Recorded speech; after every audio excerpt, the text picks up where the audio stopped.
अपराधी कौन? बनारस में देवस्वामी नाम का एक ब्राह्मण रहता था। उसके हरिदास नाम का पुत्र था। हरिदास की बड़ी सुंदर पत्नी थी, नाम था लावण्यवती। एक दिन वे महल के ऊपर छत पर सो रहे थे कि आधी रात के समय एक गंधर्व कुमार आकाश में घूमता हुआ उधर से निकला। वो लावण्यवती के रूप पर मुग्ध होकर उसे उड़ाकर ले गया। जागने पर हरिदास ने देखा कि उसकी स्त्री नहीं है, तो उसे बड़ा दुख हुआ और वह मरने के लिए तैयार हो गया। लोगों के समझाने पर वह मान तो गया, लेकिन ये सोचकर कि तीर्थ करने से शायद पाप दूर हो जाए और स्त्री मिल जाए, वो घर से निकल पड़ा।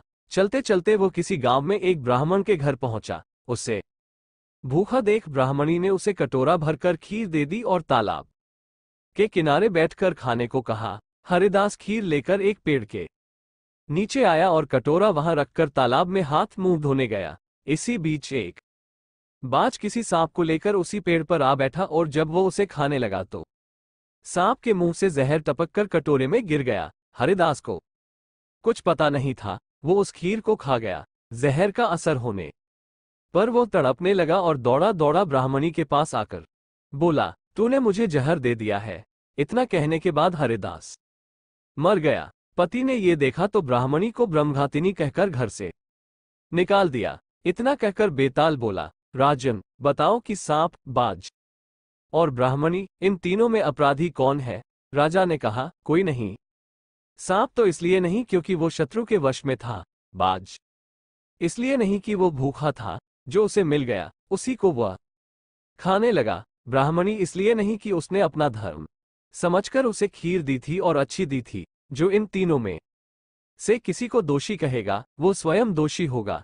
इसलिए अपराधी ब्राह्मणी का पति था, जिसने बिना विचारे ब्राह्मणी को घर से निकाल दिया। इतना सुनकर बेताल फिर पेड़ पर जा लटका और राजा को वहां जाकर उसे लाना पड़ा। बेताल ने चलते चलते नई कहानी सुनाए करने से शायद पाप दूर हो जाए और स्त्री मिल जाए। वो घर से निकल पड़ा। चलते चलते वो किसी गांव में एक ब्राह्मण के घर पहुंचा। उसे भूखा देख ब्राह्मणी ने उसे कटोरा भरकर खीर दे दी और तालाब के किनारे बैठकर खाने को कहा। हरिदास खीर लेकर एक पेड़ के नीचे आया और कटोरा वहां रखकर तालाब में हाथ मुंह धोने गया। इसी बीच एक बाज किसी सांप को लेकर उसी पेड़ पर आ बैठा और जब वो उसे खाने लगा तो सांप के मुंह से जहर टपककर कटोरे में गिर गया। हरिदास को कुछ पता नहीं था, वो उस खीर को खा गया। जहर का असर होने पर वो तड़पने लगा और दौड़ा दौड़ा ब्राह्मणी के पास आकर बोला, तूने मुझे जहर दे दिया है। इतना कहने के बाद हरिदास मर गया। पति ने ये देखा तो ब्राह्मणी को ब्रह्मघातिनी कहकर घर से निकाल दिया। इतना कहकर बेताल बोला, राजन, बताओ कि सांप, बाज और ब्राह्मणी, इन तीनों में अपराधी कौन है? राजा ने कहा, कोई नहीं। सांप तो इसलिए नहीं क्योंकि वो शत्रु के वश में था।